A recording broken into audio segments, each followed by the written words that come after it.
Hello friends, എല്ലാവർക്കും പുതിയൊരു വീഡിയോയിലേക്ക് സ്വാഗതം. നാളത്തെ കഥയിൽ ജയന്തി അമൃതയുടെ റൂമിലേക്ക് ചെല്ലുന്നു. ശ്യാമയുടെ കുറ്റം പറയാൻ വേണ്ടിയാണ് ചെല്ലുന്നത്. അമൃത പറയാണ്, ജയന്തി പറയാൻ പോകുന്ന കാര്യങ്ങളൊന്നും എനിക്ക് കേൾക്കാൻ താല്പര്യമില്ല എന്ന്. എന്നെ പിടിച്ചിവിടെ നിർത്തിയിരിക്കുന്നത് എന്തിനാണെന്നൊക്കെ എനിക്കറിയാം. കൂടുതൽ സംസാരിച്ചുകൊണ്ട് എൻ്റെ റൂമിലേക്ക് വരണ്ട. അങ്ങനെ വന്നാൽ ഐശ്വര്യയ്ക്ക് കിട്ടിയ പോലെ നിനക്ക് നല്ല തല്ല് കിട്ടുമെന്നൊക്കെ പറയുന്നു. ജയന്തി അത് കേൾക്കുമ്പോൾ റൂമിൽ നിന്നും പോവുകയാണ്. പിന്നീട് ശ്യാമയാണെങ്കിൽ അഖിലിനോട് പറയാണ്, അപ്പച്ചിയും ഐശ്വര്യയും കൂടി എന്തോ ഉദ്ദേശം വെച്ചിട്ടാണ് ജയന്തിയേട്ടത്തി ഇവിടെ പിടിച്ചു വെച്ചിരിക്കുന്നത്. എനിക്കൊരുപാട് പേടിയാകുന്നു. ജയന്തിയേട്ടത്തിയാണെങ്കിൽ എന്തെങ്കിലും പ്രശ്നമുണ്ടാകും. അവർക്കാണെങ്കിൽ എന്നെ ഇഷ്ടമല്ല. അവർക്ക് ഞാൻ നശിച്ചു കാണണമെന്നാണ് ആഗ്രഹം എന്നൊക്കെ പറയുന്നു. ഞാൻ ഒരുപാട് പ്രതീക്ഷകളോടെ കാത്തിരിക്കുന്നതാണ് നമ്മുടെ വിവാഹം. അത് മുടക്കുമോ എന്നൊക്കെ എനിക്ക് പേടിയാകുന്നു എന്നൊക്കെ പറയാണ്.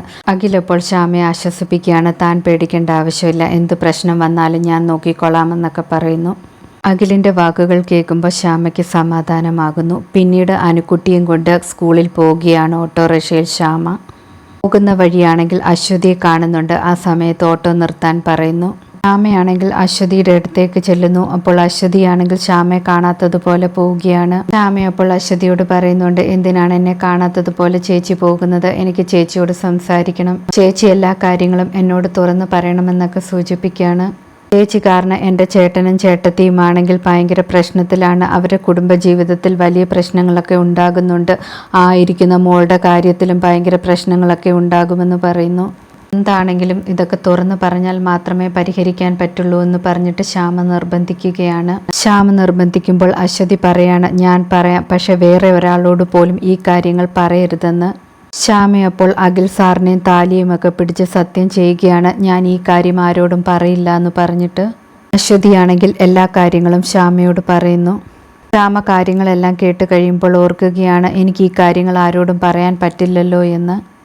ആനന്ദ നിലയത്തിൽ എല്ലാവരും ആഹാരം കഴിക്കാനിരിക്കുന്നു. ശ്യാമ ഇതുവരെയും വന്നില്ലല്ലോ എന്ന് പറഞ്ഞിട്ട് ജയന്തിയാണെങ്കിൽ കുറ്റപ്പെടുത്തുകയാണ്. അമൃതയപ്പോൾ പറയുന്നുണ്ട്, അനുക്കുട്ടിയെ വിട്ടിട്ട് അമ്പലത്തിലൊക്കെ പോയിട്ട് ശ്യാമ വരത്തുള്ളൂ എന്ന്. ശ്യാമ അവിടേക്ക് വരുന്നു. ആ സമയത്ത് ജയന്തിയാണെങ്കിൽ വീണ്ടും കുത്തി സംസാരിക്കാൻ തുടങ്ങുന്നു. ശ്യാമയ്ക്ക് ഇതേപോലത്തെ ഒരു വലിയ വീട്ടിൽ കയറി വരാൻ പറ്റിയല്ലോ, ശരിക്കും പുളിങ്കൊമ്പയെ തന്നെയാണല്ലോ പിടിച്ചതെന്നൊക്കെ പറയുന്നു. ശ്യാമയുടെ വീട്ടിലാണെങ്കിൽ ഫുൾ ദാരിദ്ര്യമായിരുന്നു, ഒന്നും കഴിക്കാൻ പോലും ഇല്ലായിരുന്നു എന്നൊക്കെ പറയാണ്. ശ്യാമ അപ്പോൾ പറയുന്നുണ്ട്, ഞങ്ങൾക്ക് പൈസയുടെ കുറവുണ്ടായിരുന്നെങ്കിലും അച്ഛൻ ഞങ്ങളെ ഒരിക്കലും പട്ടിണിക്കൊന്നും ഇട്ടിട്ടില്ല എന്ന്. ജയന്തിയാണെങ്കിൽ വീണ്ടും ഓരോ കഥകൾ ഉണ്ടാക്കി പറഞ്ഞുകൊണ്ടിരിക്കുകയാണ്. ശ്യാമയാണെങ്കിൽ വിളിക്കാത്ത കല്യാണത്തിന് ഉണ്ണാൻ പോയെന്നും അവിടെ നിന്നും എഴുന്നേൽപ്പിച്ച് വിട്ടെന്നുമൊക്കെ പറയാണ്. ദാരിദ്ര്യം കൊണ്ടാണ് പോയതെന്നൊക്കെ പറയുന്നു. ശ്യാമയ്ക്ക് ജയന്തി പറയുന്നതെല്ലാം കേൾക്കുമ്പോൾ ഒരുപാട് സങ്കടമാകുന്നു, കണ്ണ് നിറയുന്നു. ശ്യാമ എല്ലാവരോടുമായിട്ട് പറയാണ്, ഞാനിപ്പോൾ കഴിക്കുന്നില്ല, പിന്നീട് കഴിക്കാമെന്ന് പറഞ്ഞ് എഴുന്നേൽക്കുന്നു. ഹൃദയം ഉടനെ എഴുന്നേറ്റിട്ട് പറയാണ്, എനിക്കും ഇപ്പോൾ വേണ്ട, ഞാൻ പിന്നീട് ശ്യാമയുടെ കൂടെ ഇരുന്ന് കഴിച്ചോളാമെന്ന്. ജയന്തിയോട് പറയാണ്, ജയന്തി അല്ല ഇങ്ങനെയൊക്കെ പറയുന്നത്, ജയന്തിക്ക് ഇവിടെ ആരോ കീ കൊടുക്കുന്നതാണെന്നൊക്കെ. ഐശ്വര്യ അപ്പോൾ അമൃതയോട് ദേഷ്യപ്പെടുകയാണ്, നീ ആരെയാണ് ഉദ്ദേശിച്ചതെന്ന് എനിക്കറിയാമെന്നൊക്കെ പറയുന്നു. സിറ്റുവേഷൻസ് എല്ലാം കണ്ടിട്ട് വസുന്ധരാമ്മയ്ക്കും ദേഷ്യം വരുന്നു. വസുന്ധരാമ്മ പറയാണ്, എനിക്കും ഇപ്പോൾ ആഹാരം വേണ്ട എന്ന്. വസുന്ധരാമ്മ എഴുന്നേറ്റ് പോകുമ്പോൾ ജയന്തിയാണെങ്കിൽ തടയുന്നുണ്ട്. പക്ഷെ ജയന്തി മൈൻഡ് ചെയ്യാതെ വസുന്ധരാമ്മയും പോകുന്നു. അമൃതയാണെങ്കിൽ ശ്യാമയെ ആശ്വസിപ്പിക്കുന്നുണ്ട്, ഇതൊന്നും കാര്യമാക്കണ്ട, വിഷമിക്കണ്ട എന്നൊക്കെ പറയുന്നു. പിന്നീട് രാത്രിയിൽ അനുക്കുട്ടി അമൃതയോട് പറയാണ്, ശ്രീകുട്ടിയുടെ അമ്മയ്ക്ക് എന്താണ് ദേഷ്യം, പക്ഷേ ഇളയമ്മയ്ക്ക് അങ്ങനെയൊന്നുമില്ലല്ലോ എന്ന് പറയുന്നു. അമൃതയപ്പോൾ ചോദിക്കുകയാണ്, അതെന്താണ് അങ്ങനെ പറഞ്ഞതെന്ന്. അനുക്കുട്ടി പറയുന്നു, ശ്രീകുട്ടിയുടെ അമ്മയോട് ഇളയമ്മ ഇന്ന് ഒരുപാട് നേരം സംസാരിച്ചു.